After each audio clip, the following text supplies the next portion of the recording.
Hello there. Welcome back to the Hollow Voice. I'm here to help you unwind tonight.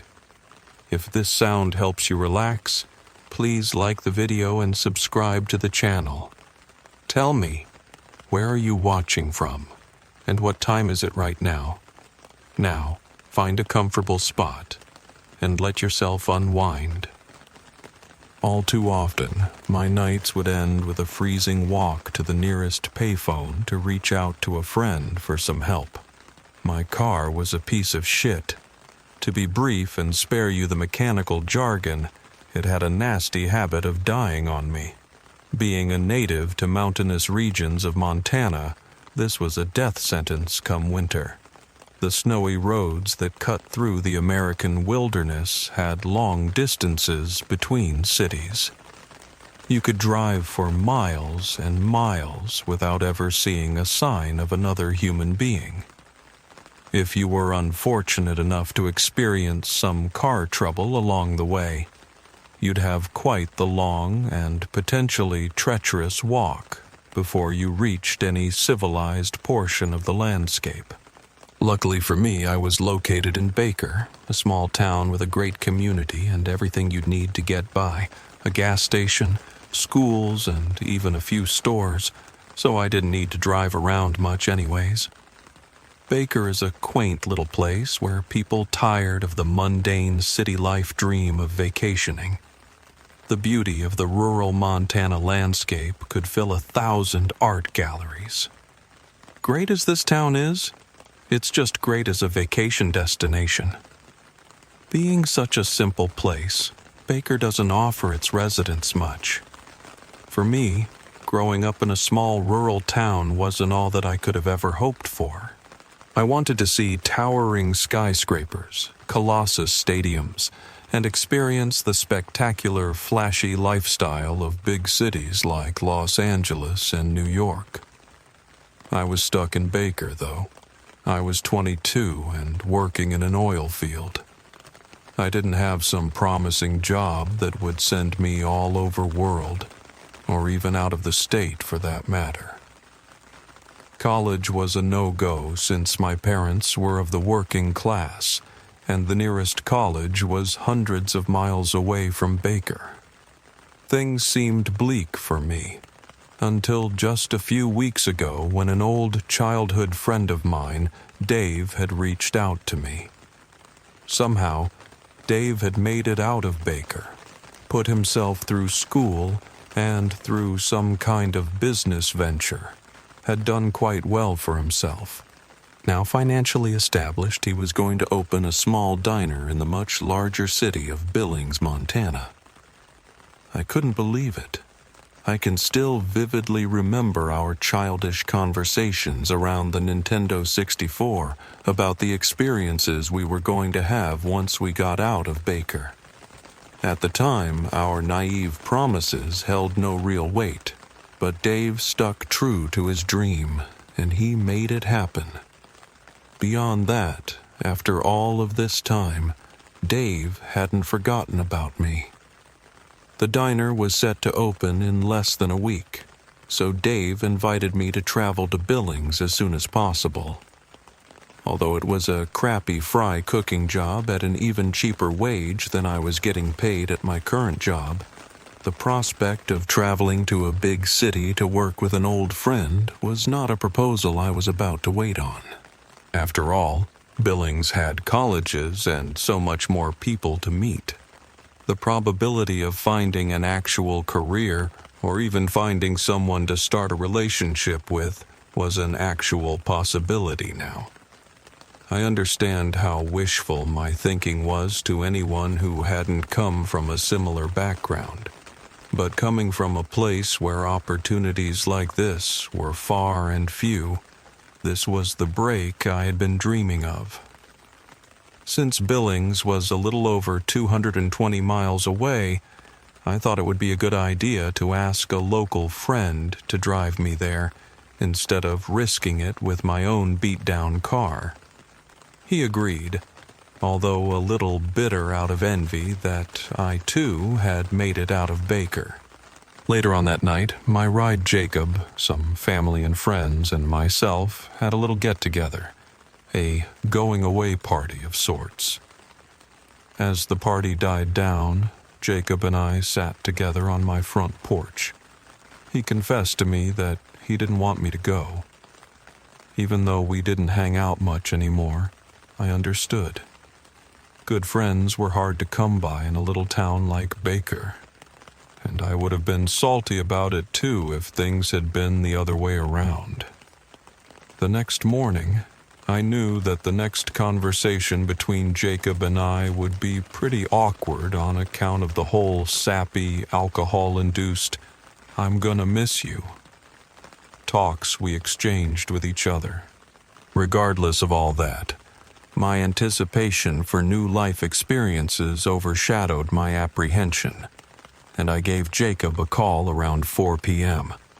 I expected Jacob to be just getting off of work, but to my surprise, he was still seemingly drunk from last night. He started to berate me and put me down. "You'll be back, you fucking loser. You'll come back and I won't be here for you." I slammed the phone back on the receiver and went to my room. I was so angry at my friend's selfishness that I rounded up my things and threw them into my car. I didn't care if my clunker could mate it or not. I was at least going to try to get out of here. With all of my belongings packed up and ready to go, I started my car and began my 220-mile trek to Billings, Montana at around 5:30 p.m. Since the sun sets about an hour earlier than that in the winter, it looked like I was going to make this drive in the dark. The thick snow that blanketed the surrounding landscape only further contributed to the riskiness of the situation. After about 20 minutes of driving in my calculated, angry state, I settled down and recalled that this was a turning point in my life, and as such should be welcomed with a pleasant, peaceful journey. I put my anger behind me, reclined my seat a bit, and put on some soft music. Suddenly, the trip became a therapeutic godsend. I wasn't even thinking of the new, exciting opportunities that awaited me in Billings. I just sat down, shut up, and appreciated the tranquility of it all. Before I knew it, I had arrived in Forsyth, Montana to fuel up and get quick bite to eat.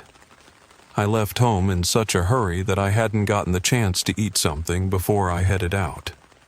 Satisfied from a nice hot meal, I hit the road to tackle the remaining 100 miles or so left on my trip.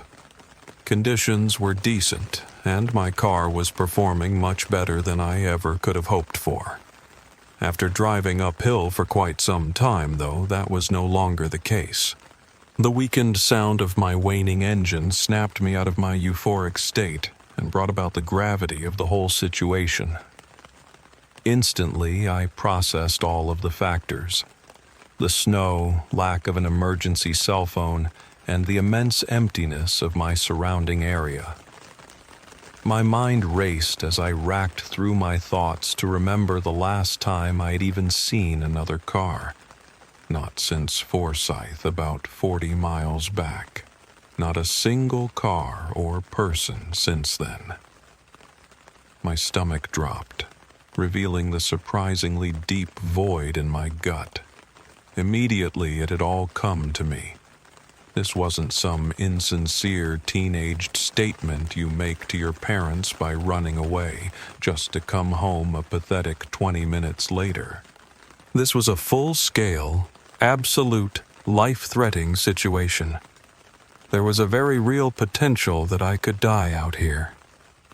My terror escalated as I counted all of the possibilities, to the point where I found myself again afraid of childhood fears like the dark and of monsters.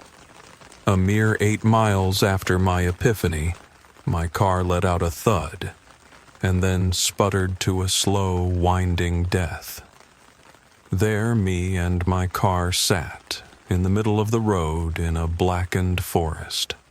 The gently rhythmic pitter-patter of the snow pellets appeased me into a hypnotic state of shock for a minute, maybe more. Gradually, the creeping cold that began to envelop me awoke me from my episode of comatose.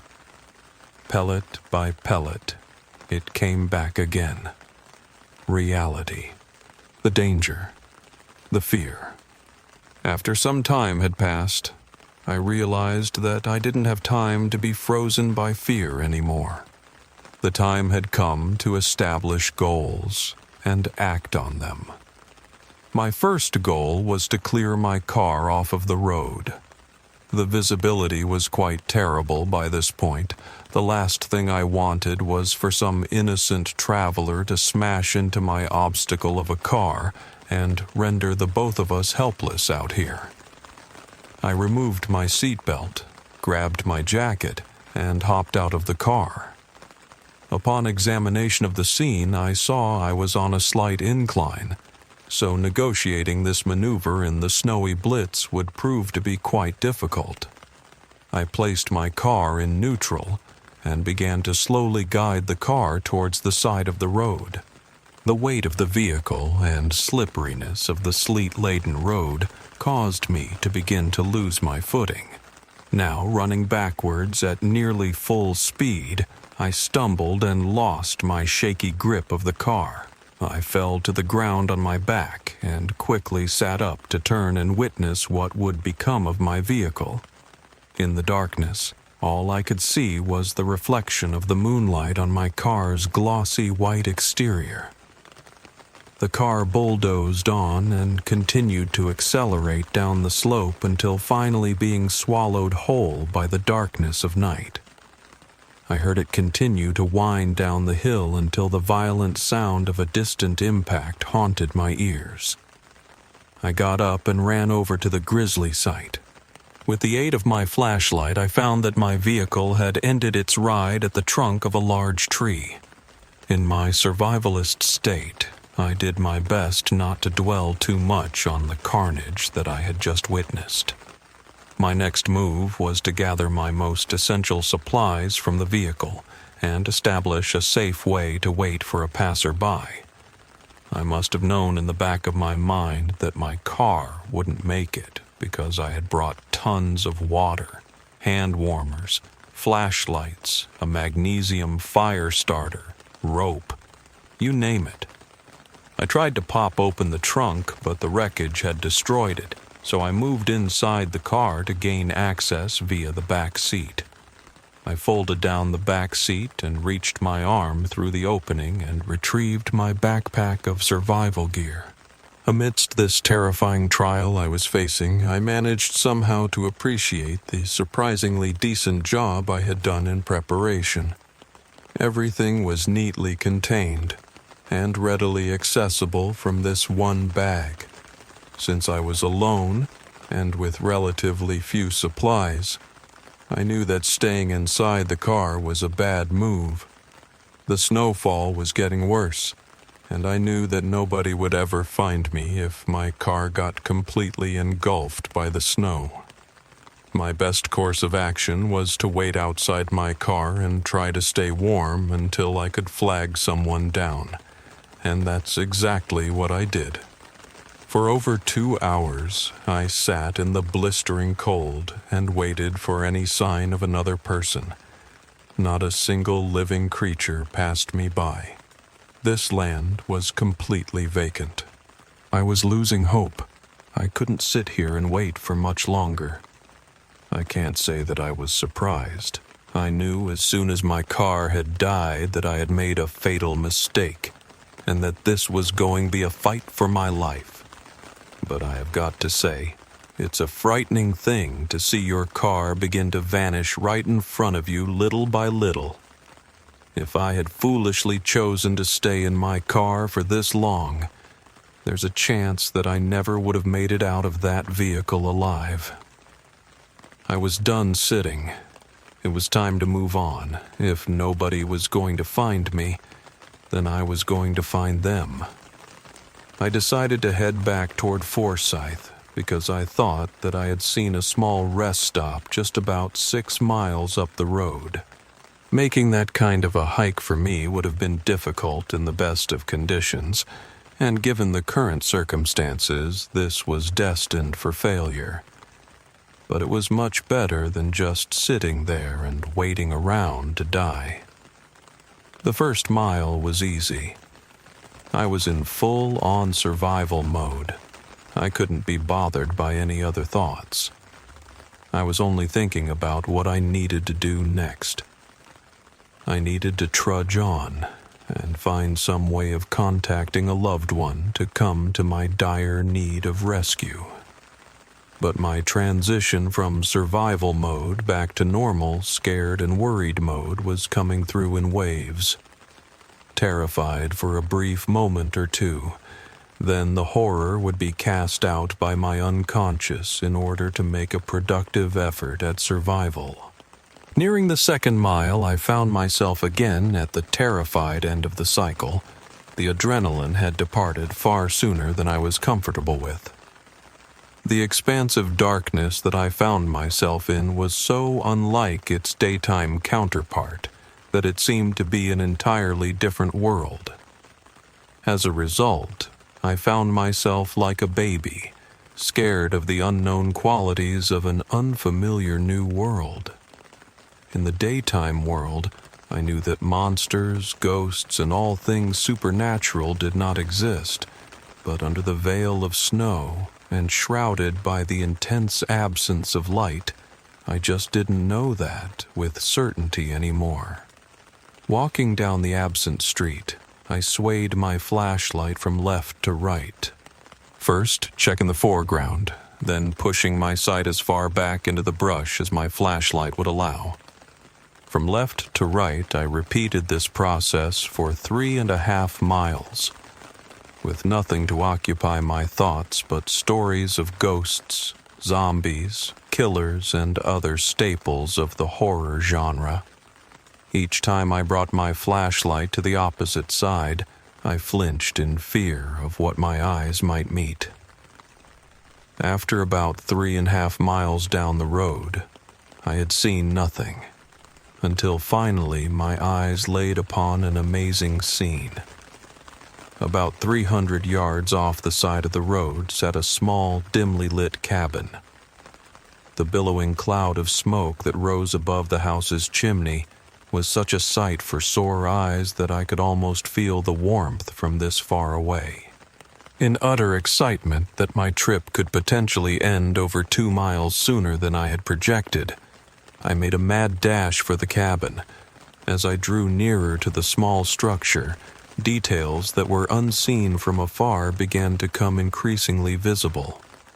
The house was in a pretty advanced state of disrepair. The home was slouching to one side, and its wood was heavily distressed. I was beginning to fear that house was abandoned. But then I remembered that the house was lit. Someone had to have been inside.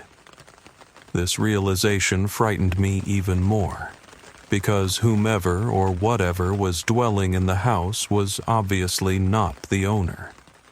No homeowner could allow their house to become so crippled with neglect. I was just scaring myself. I needed to pull it together. My next hope at finding someone was over 2 miles up the road, and I didn't know how long I handled the freezing weather. I pushed my fear and doubts deep down inside me and mustered up the courage to knock on the door. Knock. Knock. No. I shuddered in pain as a sliver of the decrepit wood splintered into my fist. I shut my eyes tight as I attempted to pull the fragment from my hand. After a few seconds of gnawing, I opened my eyes and realized that the door was creaked open. I was sure that nobody had answered the door. Surely they would have said something.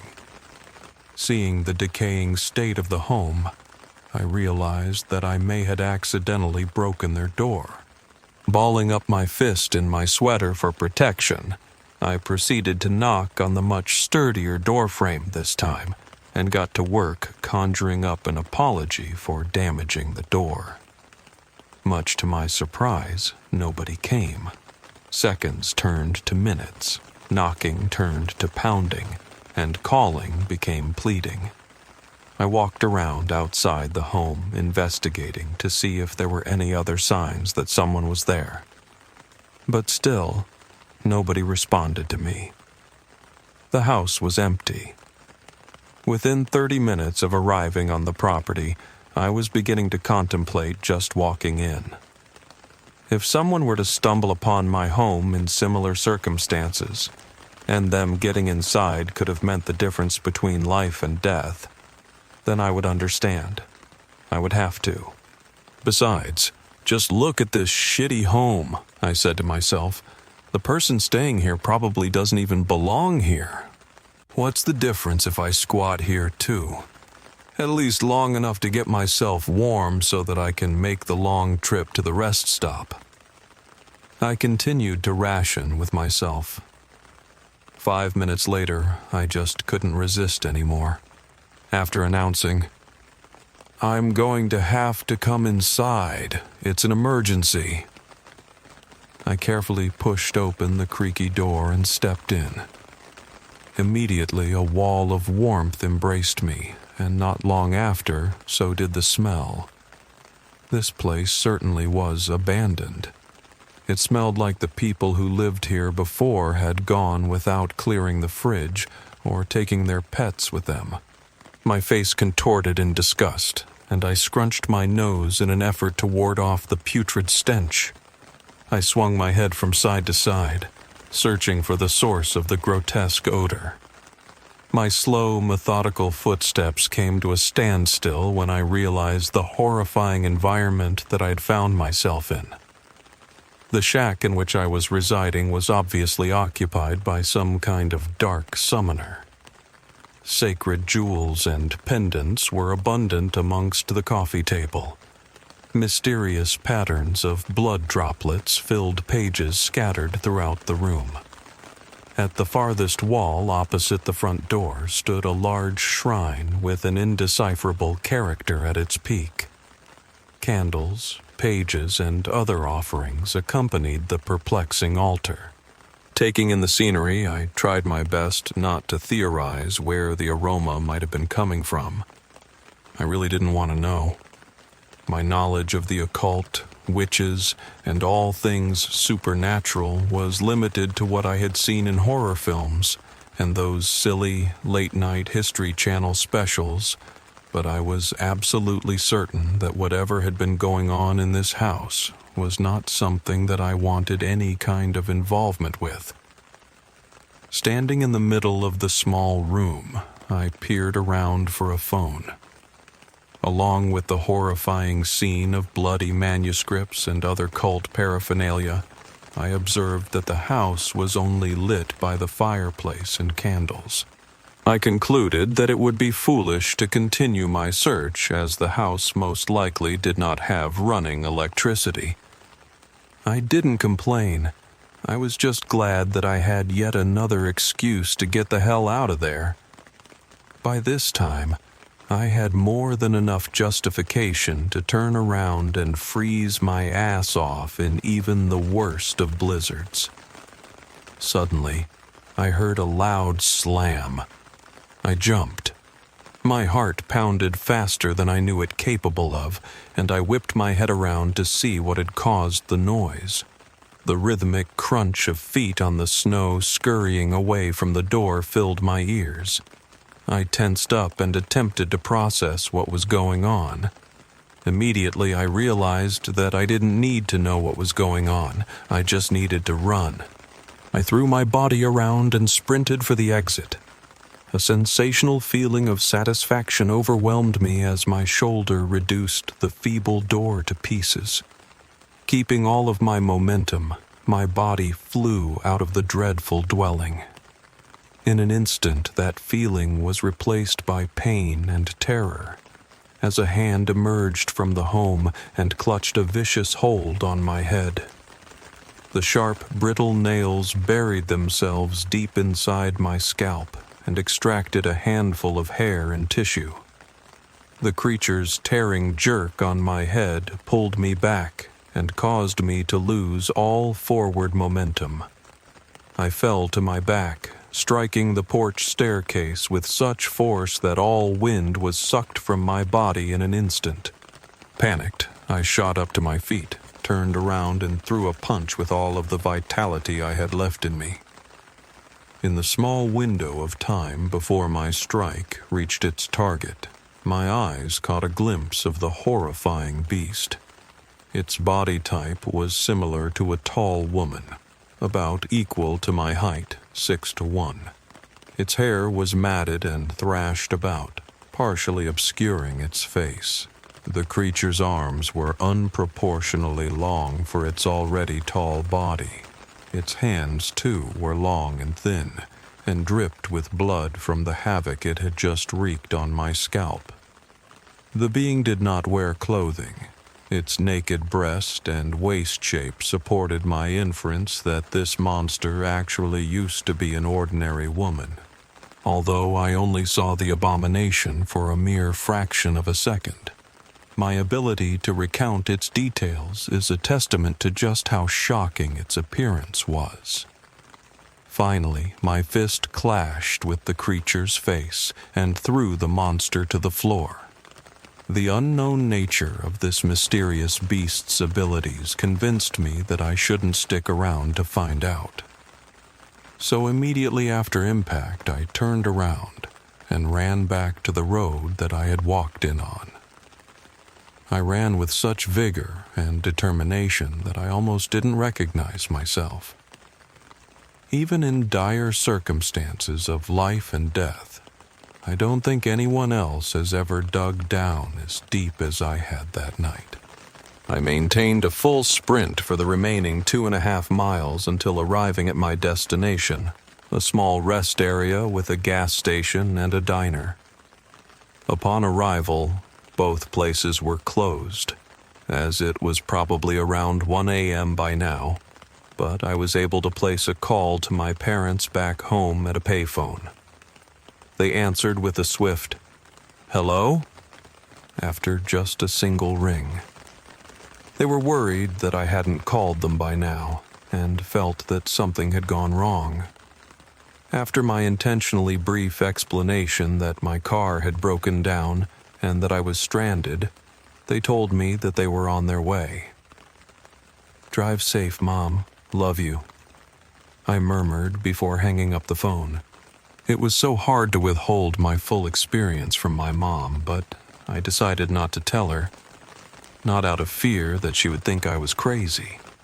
I really didn't care what anybody believed, but because I didn't want her to make a dangerous rush on the way over.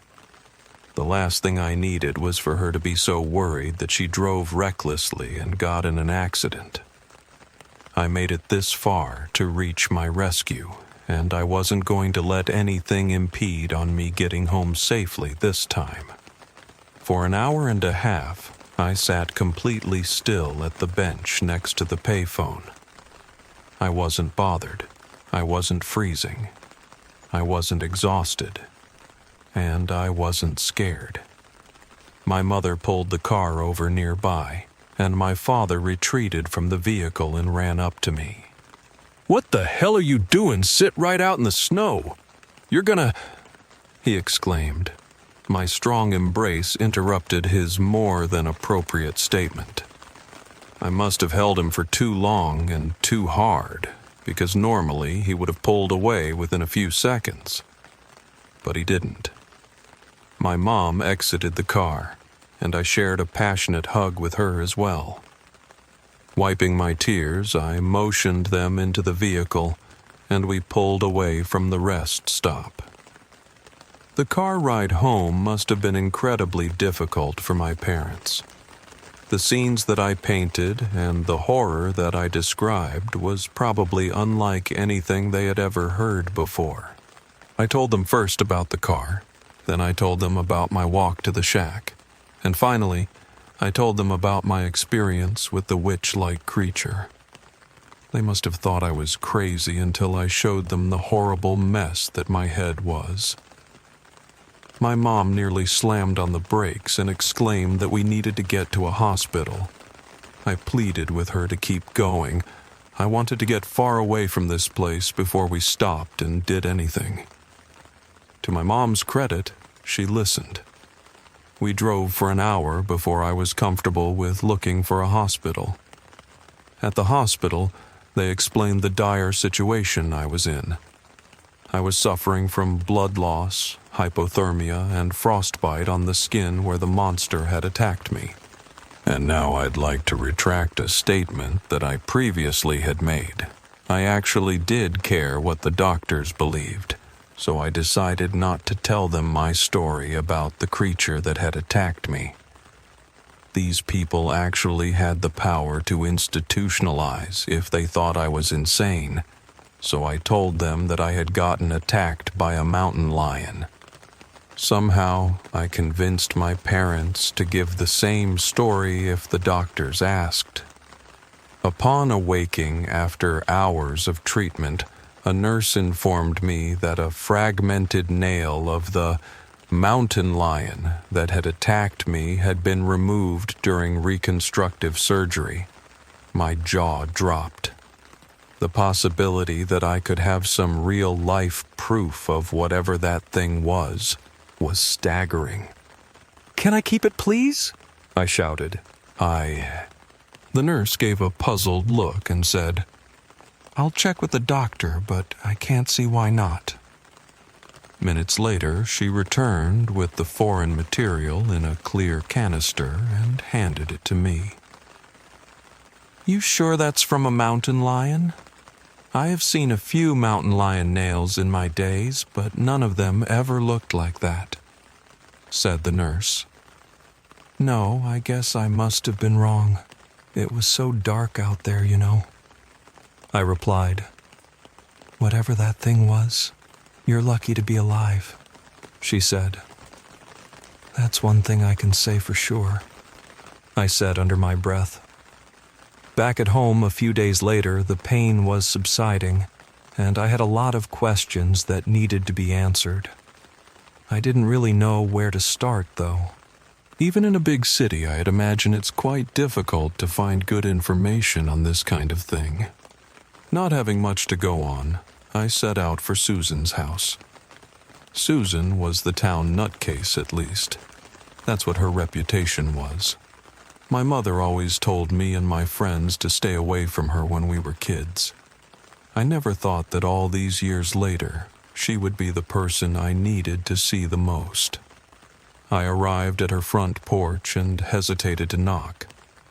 The last time I knocked on an unfamiliar door, it ended with a monster tearing away at my scalp. However, I recalled that if I didn't get in contact with this woman, I might never find out more about what I had encountered, or if I was in future danger. Like I said, my lack of knowledge on the vile creature left me unsure of its true ability. If I was ever going to have a chance at peace of mind, then I needed to talk with Susan. I quivered and proceeded to knock on the door. Knock, knock, knock. A few moments passed, and then I heard the sound of the door unlocking. An old woman creaked the door open some and peered out through the opening. "Yeah?" said the old woman. Are you Susan?" I replied. "Yeah, why? Who are you?" responded Susan. "Susan, you don't know me, but I've been living in Baker a long time, and recently I had a very strange experience that I think you might want to hear." She didn't say anything back. Fearing that she would shut me out, I pleaded with her. "Susan, please, I hate to waste your time, but I have some questions to ask. I'm afraid for my life. You are the only person I could come to." With that, the old woman shut her door and walked away. I was not about to give up, though. I extended my arm, ready to knock on the door again. Just as I lifted my arm, I could hear footsteps again, growing closer to the door. This time, Susan unlatched the door and welcomed me in. As soon as I entered her home, she made a command to stop with a motion of her hand, and I heeded her direction. From a nearby shelf, she produced a thin incense stick and a small bottle that appeared to be some kind of potion. She handed me the container. "Do not sip. It is bitter," said Susan as she motioned me to drink. I halfway thought she was kidding, but I was so desperate for answers that I didn't mind the humiliation. I took the shot of liquid in my hand and swallowed it. The taste made me cringe. Susan then proceeded to take her stick of incense and blow in wisps at my head, heart, and each of my hands and shoulders. "This is for my protection, not yours," she explained. I gave a nod in respect and allowed her to continue on with various ritualistic gestures. When she had completed, she invited me to sit at the couch across from her. "Tell me, what have you experienced?" asked Susan. "On a trip to Billings, my car broke down and I was stranded in the woods a few nights ago," I explained. In an effort to find aid, I stumbled upon a peculiar shack that had ritualistic items like blood-stained scrolls, pendants, and a candlelit shrine. Upon realizing that I was in danger, I tried to leave, but a woman with long arms and sharp nails attacked me. I was able to escape, but I fear that this is not over. I am afraid she will come back and haunt me, or even worse. "How long ago was the attack?" Susan replied. "About 3 days ago," I answered. "So you have been experiencing hallucinations and other paranormal phenomena then?" "No, I haven't, but the fear that I am not out of danger keeps me awake at night." "Young man, you had an encounter with the Amwisak." "What is that?" "The Amwisak are a group of dark summoners. They were once members of the Native American Chippewa tribe here in Montana long ago. When a great snowstorm fell upon this region over 200 years ago, many children and infants within the tribe did not make it. Angered and desperate, a small group of tribeswomen prayed to the dark gods to revive the young ones who were lost. Their results were potent, and the children were miraculously revived. When the rest of the Chippewa tribe discovered the truth about how they were saved, they killed the children and cast out the band of dark women. Now isolated from their former tribe, the women honed their craft and expanded their mystical capabilities. They used their powers to transform themselves into fearsome creatures that haunt, curse, and even kill. You have experienced firsthand how wicked they can be. Young one, though it may appear that my knowledge is omnipotent, do not be fooled, for I am puzzled." "You are?" I questioned. "Why?" "People who are attacked by the Amwisak rarely live to tell about it, and above that, those who survive suffer curses and haunting dreams for the rest of their lives. But you tell me that you do not encounter the same hardships. How can this be?" I racked my mind for reasons why I wasn't having such challenges. I almost wanted to give myself the credit, as it was my determination and strength that helped to ward off the foe and get back to safety, too. I quickly checked my ego and rejected this idea. I couldn't possibly be stronger than a group of women who transformed themselves seemingly through magic. "Tell me," she continued, "did you take something from the beast? A sacred necklace? A scroll?" "Certainly not," I replied hysterically. As soon as I understood the danger of the place I was in, I tried to leave. But then I remembered that I had taken something from the creature. Even if not purposefully, I had in my possession one of its own talons. Wait, I muttered as I reached into my coat pocket. My hand touched the clear plastic container that encapsulated the monster's nail given to me by the nurse at the hospital. I retrieved it from my pocket. What is it? Susan inquired with wonder. They found this in my scalp during the surgery, I said. I think that this is its nail. She looked surprised. I began to open the container when suddenly Susan stumped my action with a quick swat of her hand. "Stop," she exclaimed. "You mustn't handle it. There's no telling what mysterious powers this fragment can hold. One thing that is clear, though, is that you must keep this piece safe with you forever. This claw is what saved you from her. Without it, she is incomplete and therefore powerless." Suddenly it was all coming to me.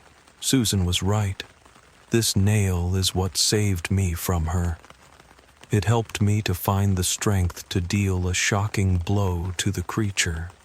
It helped me to run the long distance to the rest stop with incredible quickness and endurance. It aided in calming me on my wait at the payphone, when normally I should have been consumed by fear and pain. And it saved me from being cursed or haunted for the rest of my life like the others. All of this I explained to Susan. "It's apparent that even after being severed from its keeper," said Susan, "this object still possesses supernatural powers. Although I cannot prohibit you from experimenting with its energy, for you have righteously earned it, allow me to provide you with some sage advice. Beware things in which we do not fully understand." I left Susan's house with a new sense of power and peace of mind. All of my questions were not answered, though. What was the shelf life of the witch's nail that I possessed? Would it fade away in a matter of weeks? Or would it last forever so long as I did not touch it and use its powers as my own? Although I understood little about its mystical qualities, I felt a sense of confidence that I was going to be okay. The Amwisak were scattered all over Montana. That's a fact that I now had to live with. But I was convinced that as long as I kept this fragment in my possession at all times, the Amwisak could not harm me. While my experience at the shack in the middle of nowhere undoubtedly changed me, it did not leave me crippled, haunted, or living with intense paranoia for the rest of my days. It helped me to experience a sensation that I've never had before: absolute power, endurance, and will.